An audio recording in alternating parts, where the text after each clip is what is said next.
नमस्कार। मैं आपका ज्योतिषी मोहन जी नक्षत्रवाणी चैनल से माँ तारा को प्रणाम करते हुए, अपने गुरु को प्रणाम करते हुए आप सबों का बहुत बहुत नमन।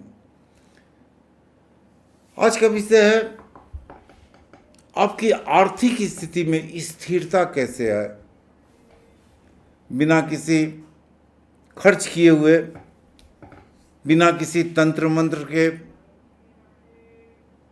बिना किसी के सहयोग के आप अपने कर्मों से अपनी आर्थिक स्थिति में स्थिरता ला सकते हैं। इसी विषय पर चलिए बात करें।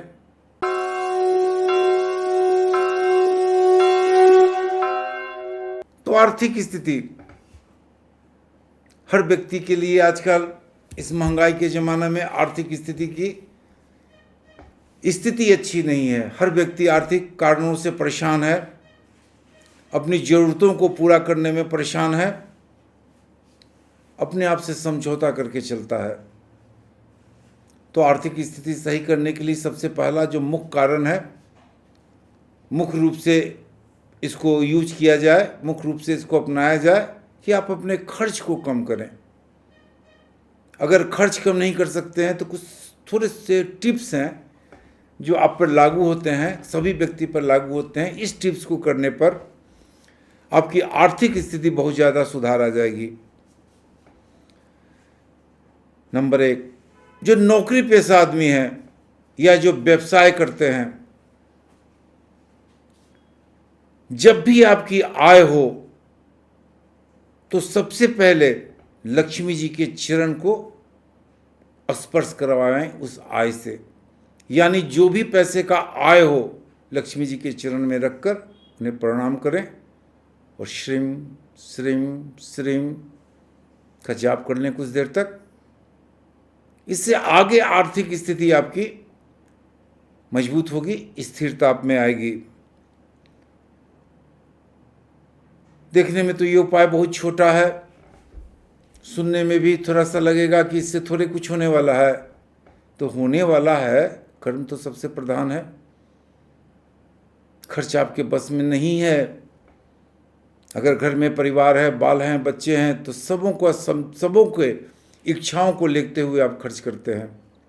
दूसरा, जो भी आपको आय हो उसके कुछ परसेंट, 2%, 1%, 10% मंदिरों में दान करें, प्रभु के चरणों में चढ़ाएं। लेकिन चढ़ाएं जरूर। मान लीजिए कि आपकी आय 100 रुपया ही है, 100 रुपया ही होती है, 1 रुपया, 2 रुपया, 10 रुपया आप प्रभु के चरणों में दें, मंदिरों में दें। इससे आपकी आर्थिक स्थिति थोड़ी सी मजबूत जरूर हो जाएगी, आर्थिक स्थिति में स्थिरता जरूर आएगी आपकी। ये बड़ा ही अगला उपाय जो है, बड़ा ही इंपॉर्टेंट उपाय है। जब भी आप बैंक में जाएं पैसे जमा करने, हमारी आदत होती है कि हम लोग अपने स्टाफ को भेज देते हैं, जाओ जी बैंक में पैसा जमा करके चले आओ। स्टाफ ही फार्म भर रहा है, स्टाफ ही दस्तखत कर रहा है। इससे आपकी आर्थिक स्थिति अच्छी नहीं होगी। अगर बैंक में पैसा जमा करने आप जाते हैं तो आप याद रखें, 11:30 बजे से लेकर 12:45 के मध्य में आप जाएं। हालांकि राहु काल को आप देख लें तो ज़्यादा अच्छा है। जिस दिन 11:30 बजे से लेकर 12 बजे के बीच में राहु काल पड़ रहा हो तो उस दिन पैसे जमा न करें आप, और खुद जाएं बैंक में और खुद जाकर अपने हाथों से, अपने उस कलम से जो आप यूज करते हैं, उस कलम से फॉर्म भरें। 11:30 से 11:45 के बीच में आप अपने हाथों से पैसा जमा करें बैंक में जाकर। ये निहायत ही जरूरी उपाय है। स्टाफ को भेज दिया, किसी दोस्त को भेज दिया, कुछ भी भेज दिया, इसको आपको रोकना होगा। इससे आपको मुक्ति पानी होगी। लेकिन राहु काल जरूर देख लें। जिस दिन राहु काल 11:30 बजे से लेकर 11:45 बजे के बीच में पड़ रहा हो तो आप उस दिन पैसे न जमा करें। जब भी आप फॉर्म भरें पैसे जमा करने के लिए तो सबसे पहले अपने कलम को माथे पर लगाएं, प्रणाम करें उन्हें और माँ लक्ष्मी के मंत्रों का जाप करें। आप किसी भी मंत्र का जाप करें, आप जो भी मंत्र आपको याद हो। कुछ नहीं याद हो तो श्रीम श्रीम श्रीम। माथे पर कलम लगाने के बाद एक कोने में, राइट साइड के कोने में ओम जरूर लिख दें पर्ची पर, वो पर्ची जो आपके पास रहने वाली है। उसके बाद आप फॉर्म भरें, पैसे जमा करें। साथ ही साथ पैसे जमा करने जब आप जा रहे हैं तो उसके पहले माता लक्ष्मी के चरणों में उस पैसे को स्पर्श करावें, उस रुपये को स्पर्श करावें, तब जाएं बैंक। अपने लक्ष्मी को यानी अपने पैसे को किसी दूसरे व्यक्ति के घर में न रखें। उधार लेके बैंक में पैसे न जमा करें। ये बहुत ही निहायत जरूरी है। जो नौकरी पेशा आदमी है वो जानते हैं कि उनको तनख्वाह कब मिलने वाला है।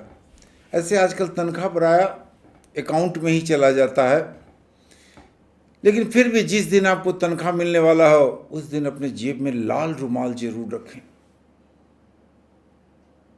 साथ ही साथ गुलाब की कुछ पंखुड़ियां अपने जेब में जरूर रखें। अगर अकाउंट में पैसा चला गया है तो उसमें से कुछ पैसे निकाल के माँ के चरणों में चढ़ावें, चाहे मंदिरों में दान करें। अगर आपके हाथ में पैसा मिलता है तो उस पैसे को माँ के चरण पे जरूर लगावें। घर में स्थिरता आएगी, पैसे की बरकत होगी। महीने में एक बार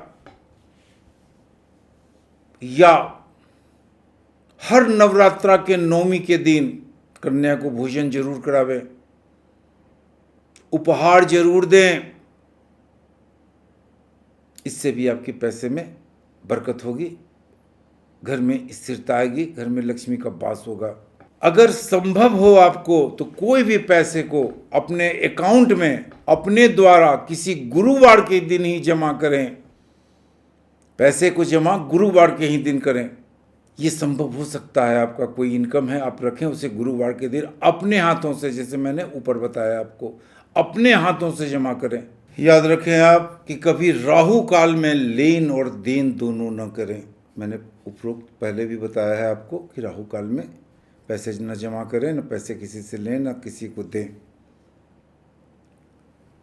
यदि आप व्यवसाय करते हैं, धन का लेन देन आप करते हैं, तो संध्या काल के समय किसी भी कर्मचारी को, किसी को भी लोन न दें, किसी को भी पैसे न दें। आफ्टर गोधूली बेला आप पैसे का भुगतान किसी को न करें, किसी को कर्ज का पेमेंट न करें। अगर पैसे को घर आते हैं आप लेकर, आपको इनकम हुआ, उस पैसे को घर लेके आते हैं, तो घर के बाहर ही अपने पैर हाथ धो लें, तब घर में प्रवेश करें। माता के मंदिर में जाके पैसे को स्पर्श जरूर करावें। ये निहायत ही जरूरी क्रियाएं हैं। अगर किसी निर्जन स्थान से आप गुजर रहे हैं, चाहे किसी स्थान से आप गुजर रहे हैं, कोई बिल्ली बैठी हुई आपको मिल जाए, इसमें किसी भी बिल्ली बैठी मिल जाए, किसी रंग की बिल्ली बैठी हुई मिल जाए, आप वहाँ जाएं जहाँ बिल्ली बैठी हो, वहाँ के धूल को उठाएं और एक लाल कपड़े में बांधकर अपने तिजोरी में रख दें। पैसे की स्थिरता आपकी बनी रहेगी। यही नहीं, किसी बुधवार के दिन वैसे जगह जाएं जहां बकरियां पलती हैं। बकरी जहां बकरी पलती है, जहां बकरी बैठी हुई हो, वहां के धूल उठा के लावे और हरा कपड़ा में लपेट कर उसे अपने तिजोरी में रखें। इससे भी पैसे की बरकत आपकी बढ़ेगी, पैसे की स्थिरता आपकी रहेगी, व्यापार में आपको काफ़ी लाभ मिलेगा। बकरी बुध के कारक होते हैं, बुध व्यापार के कारक होते हैं, लाल कपड़ा बुध के कारक होते हैं। तो बुध आपका जब मजबूत हो जाएगा तो व्यापार में लाभ होगा, पैसे की स्थिरता आपकी रहेगी। जहाँ पर आप जिस अलमारी में धन रखते हैं, संध्या के समय उस अलमारी में चंदन का धूप, 3 चंदन की अगरबत्ती लेकर, जो बांस का बना हुआ ना हो, उसका धूप उस अलमारी को दिखलावे, तिजोरी को दिखलावे, और ओम श्रीम ह्रीम शिव कमले कमलालय प्रसिद्ध प्रसिद्ध श्रीम ह्रीम शिव ओम महालक्ष्मी नमः, ओम श्रीम ह्रीम शिव कमले कमलालय प्रसिद्ध प्रसिद्ध श्रीम ह्रीम शिव ओम महालक्ष्मी नमः का जाप कर रहे। ये छोटे छोटे उपाय हैं जिसमें आपको कोई धन की हानि नहीं होगी, किसी तरह का धन खर्च नहीं होगा और पैसे की स्थिरता आपकी बनी रहेगी। आप इसे करके देखें, लाभ ही नहीं अवश्य लाभ होगा। लाभ के लिए एक चीज और बहुत जरूरी हो जाता है, आपका विश्वास। विश्वास के बिना किसी तरह का लाभ संभव नहीं है। विश्वास के बिना किसी तरह के भगवान का रूप संभव नहीं है।